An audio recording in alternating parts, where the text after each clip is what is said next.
Hello again, folks. Welcome to the HireMyVA Team and Business Building podcast, where we help you to reclaim your freedom through hiring and thriving with virtual assistants without breaking the bank. And that means the most important bank, which is your bank.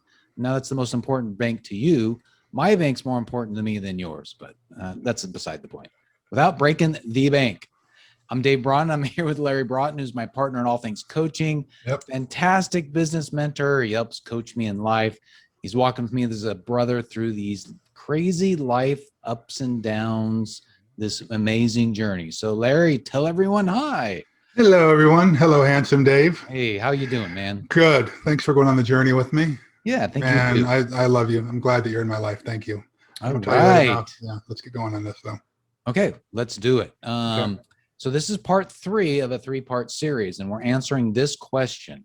Right. How do I recognize team members? Okay. How do I recognize team members? Now in part one, we talked about ways to recognize and reward team members. That's episode 6. Oh my gosh, I can't talk today. All right. Have another drink. I know. Many more. So ways to recognize and reward team members. That was episode 76. A couple of episodes ago, go back to that. We talked about MITRE as a way to remember that: money, information, time, energy, and relationship/reputation. Yep. The last episode, episode 77, we talked about the best way for a particular team member. And, you know, really, as Larry said in that episode, he summed it up in 2 words, which was ask them. Oh, yeah. Right. Right. And we talked about a couple of other things, like using their assessments, their Colby assessment, or Strength Finders, or one of their love languages. So understand that. And then, of course, you can experiment and see how they react to that. Yeah. So those were the previous episodes. This one. And we'll put the links in the description below to those ones, so you can absolutely easily find them. Yeah. Yeah. Glad you said that. Glad you said that. Thank you. So this one is about how often do we recognize team members? I mean, what is the appropriate kind of I don't know, length of time maybe in between, or how off, you know, we're gonna get into all that. Yeah. Now, Larry, I want to give a little bit of background here, and then we can jump into this. Okay. And so we did a little bit of research, and a couple of guys named John Gottman and Robert Levinson, they talked about the effects of negativity with couples. Now, we talked about in the last episode, we talked about how this is such a, it's just a relationship. Working together with other people is a relationship with people, right? So what you find out with couples, married or non-married, can apply to how you interact with some of your team members. Hey, Dave, is this the same Gottman that does the Love Lab up in Washington? I think so. I think it is. Yeah. They do amazing work, like where they can predict divorce rates just by, like, in the first couple of minutes by asking you a few questions, right? Yeah. Yeah, that's the same Gottman. Yeah. Okay. Go ahead. I'm sorry. So in their study, before Larry interrupted me. Just trying to participate, my friend. That was a great interruption. Why are you scolding me? Okay. Go ahead. The suggested ratio of when we talk about positive to negative comments, or just talking with people, the suggested ratio is 5-to-1, meaning every negative encounter that we have, there really has got to be a minimum of, and this is a minimum of 5 positive ones to counterbalance the effects of that first. Yes. Okay. So here's a couple of quotes from the authors. They said, in a sense, trauma has no true opposite concept, meaning a single traumatic experience can have long-term effects on the person's health, well-being, attitude, self-esteem, anxiety, and behavior. Many such effects have been documented. So basically what they're saying is you get one really bad event takes a lot to potentially overcome. Yeah. Yeah. It's interesting. These guys started working with each other back in the 70s, Dave. You probably know that. And they started doing the study on the emotional. Well, how do they blend the emotion with this psychophysiological measurement using video recall to this stuff? And, we talk about this often, Dave, that really, if what we're trying to get people to understand, if you really want freedom in business, that's what this program is all about, then you're going to have to manage relationships of some sort, whether you're managing relationships that are in your love life and romantic life, because those impact your business. You have to manage relationships of team members that you've got, because you are never going to kind of multiply the growth in your business by yourself. Yes. You need to have teams, and it's managing relationships with your clients, right? So the great thing I think, which I think this study that you're sharing here is so important, is that they were able to predict, I think, with 90% or more accuracy, this divorce rate and in couples, right? Yeah. Wouldn't that be awesome if you could figure that out, like to be able to predict potential conflict between team members on your team? Yeah. Right? They called this, if I remember, like the 4 horsemen of the apocalypse, when they ask questions to identify how do we, what were the 4 horsemen, if I remember correctly? Criticism, defensiveness, stonewalling, that was one of mine, and contempt. That's what it was, right? Good job at remembering those. Believe me, I looked at this stuff. Good. If anybody just wants to, you could do an internet search on Love Lab, put Gottman Love Lab, and it's amazing the stuff that you'll find on this.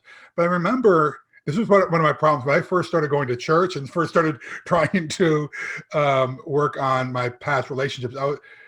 Instead of thinking, and this tells you how sick my brain was at the time, Dave, I wasn't thinking about how can I make my relationship with my then spouse better? How can I apply this to my work?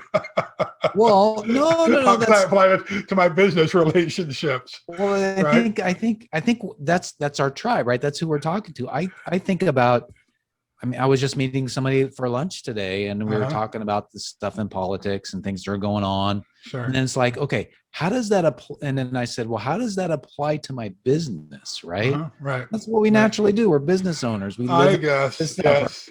I just think it's humorous, though, that my first instinct, I'm trying to work on a relationship with my then spouse. I wasn't thinking about that. It was, that was the problem. Right.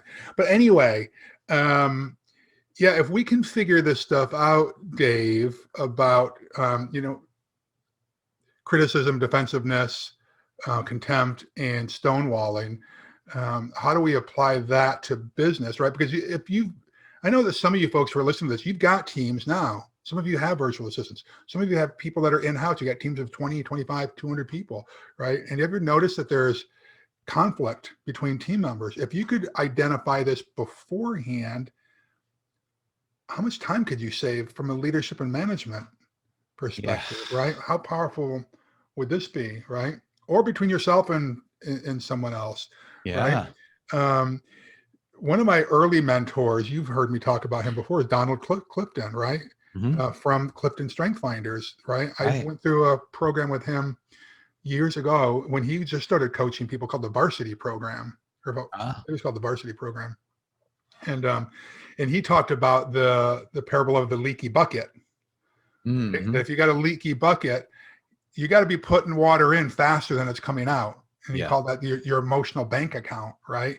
And so his big thing was the same thing that Gottman was talking about, the 5-to-1 ratio. You've got to be making a whole lot of compliments or atta-girls or atta-boys to these team members so that you've got an emotional bank account, so that when you have to actually give constructive criticism or difficult coaching or have that difficult conversation, there's a level of trust and respect that you built up. Think about it the other side. If all you heard was negativity over and over and over again, and then somebody once in a while, they throw you a scrap of good job, what's that going to do? What's that do to you? What's that do to the team member, right? Our former chief operating officer had a great mantra in the company, and he said this 20 years ago, and it became kind of one of our pillars in the organization, is catch people doing things right. Yes. Right. How many of us, Dave, walk around as leaders and you feel like you got to be the police officer and you're catching people doing things wrong constantly? Nobody likes to work in those types of environments. Agree. Totally. It's unfortunately, Larry, we all, I guess maybe especially men, but as business owners, we're always looking for the problems to solve, right? That's what jumps out at us. It's like, it's just how our brain's wired. And that's our part of our survival mechanism, right? Sure, we're out there looking for problems, because if we see a problem, we've got to react to it and typically in, the 1,000 years that we've been around, to survive. Yeah. We don't, our brains are wired to help us survive, right? Not to thrive. And we've got to remember that. And so we're just trying to sometimes survive in the business, especially you think about what's happened over the last, year and a half with COVID, right? So many of us in our businesses were thinking, okay, how do I just survive this pandemic? Right. And you've been in that boat too. Yeah. So naturally you're going to be looking at problems and things that come up that can potentially threaten that survival, as opposed to looking around for, okay, what did a team member do good today? It's just a lot harder to do, right? Well, yeah. One of the things I oftentimes say, and I'm sure you get sick of hearing this, is that you find what you're looking for. So if you walk around your business, literally or proverbially, you know the word I'm trying to say. Yeah. Anyway, when you walk around your business and you say, I'm going to look for the negative, you're going to find the negative. If you walk around life saying, everybody sucks, guess what? Everybody's going to suck. Yes. But if you walk around looking for the positive, looking for people doing good things, you're going to see that too, right? So catch people doing things right. You will find that people's productivity will go up. The sense of loyalty will go up. The sense of accomplishment for them. People pick up on our vibe. Yeah. They really do. But then it's not just good enough to see it. You have to vocalize it. Yes. In whatever way it is that those team members like to receive information. And we talked about this in the previous podcast. I think that was the one that we talked about. Ask them, how do you like to receive? When I see you doing something great, how do you like to know about you? Do you want me to just tell you? Do you want me to sing it from the mountaintop? Yeah. You want a gift card? How can I best recognize you for a job well done? Yes, exactly. And so we're talking about this one is how often to do it. We talked about a ratio. That means that you're going to have to recognize people as often as you can, right? Yeah. In other words, I don't know if you can, I don't know. Do you think you can do it too much? I suppose you could, but the thing is you can't be insincere in it, right? That's the key right there. You have to be authentic. Yeah, you if can't you're just say syrupy sweet. Yeah. You can't just say, good job, Larry. I appreciate that.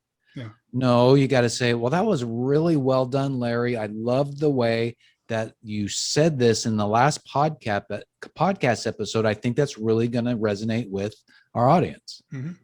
So you got to be specific, because otherwise it's going to come across as insincere. And actually it can almost do more harm than good, right? For sure. Yeah. So I'm not asking people to do something that's not sincere or authentic, but I promise you this, the more you do it, the more natural it will become for you. Yes. Okay. And I promise you that it will pay off in spades. Positively recognizing people, catch people doing things right. The more you do it, the more comfortable you become at it. And you will see great things happen from this. But this does not mean by any stretch, Dave, that you don't coach people up. You don't do spotlight corrections. You have to do that as well. Okay. So I would encourage people. I can imagine one of the questions that's going to come through. I just caught somebody doing this, but I've not given them 5 positive things yet. Should I wait? No, still coach them up. But also, Dave, it's not just how often, but what's the delivery when you are bringing the bad news. Right. Yeah. You can still, what's the word? You can still do it in a respectful manner. They used to talk about sandwiching, give a piece of good news, then a piece of bad news, and then a piece of good news.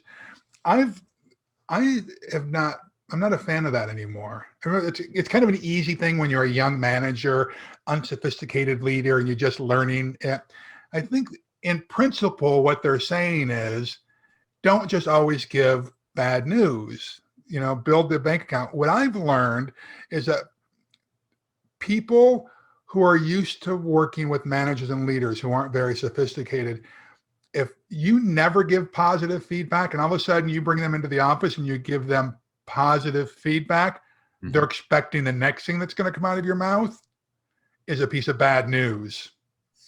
Yeah. It's happened in our organization. There's someone in our organization right now, because her former manager, that's what he used to do to her. Anytime I want to have a conversation with her, well, it used to be, anytime I want to have a conversation with, no, it's a woman, 50-50, you can figure out who it is. Anytime I want to have, compliment her, she'd get freaked out. Like, uh-oh, there's a piece of bad news is coming right behind it. Yeah. Right? Yeah. So I would just say, give compliments when they're due and give them often, give them freely, right? But if someone needs to be coached up, just coach them up. Right. Just coach them up, because you're going to have that emotional bank account and you're not doing the whole, and I guess you would call it, like, almost in today's, modern vernacular, clickbait. Yeah. Right? I'm going to lure you in with this positive comment and then I'm going to let the hammer fall. It's bait and switch. Don't do that. Don't do that. Yeah. That's just a piece of tidbit. I had to write an article on this about stop the poop sandwich. Right? The poop sandwich. That's what it is, basically, right? Yeah, and then people can recognize that these days too. They recognize what's coming, right? And so there's another level of insincerity. In many ways, our team members are more sophisticated than we are as leaders and managers. We got to remember that. Yeah. Don't fool them. And Larry, I think we talked about another episode. It's why I was looking for it. I couldn't find it off the top of my head. So I was looking at another screen, but I think we talked about a couple of ways to become more positive ourselves as leaders, right? We have. I don't remember what number that was. Yeah. Because I remember how you talked about how important it was, is just right now, as you said, we find what we're looking for, right? So the important thing is, how do we become, more positive, right? And maybe let's talk really quick about a couple of ways. One of the ways is use your strengths. If you have a strength, you can apply it to, like, if it's discipline like me, say, I'm going to find 3 positive things today in somebody, somewhere. I'm going to find 1 positive thing that somebody on my team did either today or yesterday or the day before, right? That's one way to do it. Another way to do it would be to build it into your weekly meeting that you have with your team, right? We start off with celebrations. Yep. That's always a good positive experience. And part of that also is we'll have, I'm always bringing up when clients make great comments about our business, right? Yeah. Those really get the team going. They really like it because, even though it's, words of affirmation, but they're seeing that they're making a difference in people's lives. For sure. Right. No matter how that comes across, seeing how you're making a difference in people's lives, that's always that's a positive thing. So it makes them feel good about working with you, working in your business, and it just gives them a good little boost. Yeah. And people want to be on winning teams. Yes. Right. And so if you can share the wins from time to time, it just reinforces they made the right decision to be on your team. Yes. Yeah, absolutely. Yeah. Absolutely. Yeah. This is taking longer than I had expected, but it's good content, good information. I'd love to hear, if you're watching this, you're listening to this, what's been your experience, giving both positive feedback and quote unquote negative feedback? How often have you done it? When has it backfired for you? When has giving positive feedback not worked? Like I said in the past, we learn as much from these mistakes that we've made in business than we do from the successes, right? So, and if you're in the community, you can make your comments there as well. But would love to see your comments wherever you find this video or this podcast. Yes, please do, folks. We really depend upon it, and we need it because it's going to help us get the word out. And, we really want to help you too. So we will answer any questions or comments that you put down there. Yeah. So as we wrap up, thank you again for joining us, because if we talked about building a team is the way to reclaim your freedom. And that's why we do this podcast, is to help you reclaim your freedom. Yeah. So do that today. Make a comment down below, give us a thumbs up, and then give us a rating wherever you're listening or watching this podcast. Yeah. And then subscribe if you haven't already done so. And then finally, we'd love for you to go to HireMyVA.com, where you can get more information on our course and our community. Because remember, with what we've got, without experience, you learn how to prepare for, hire, and thrive with virtual assistants. Yeah. And Larry and I, Larry, we're helping people on a daily basis, and we love it. It's great, and we want to help you guys too. So for that, just go to HireMyVA.com for more information. Yeah. Hey, do yourself a favor, my friends. Do the world a favor. Go do something significant today. God bless you. God keep you. God hold you. All right, my friends, go get them. Okay. I'll see Bye, you later. everybody. Bye. Peace.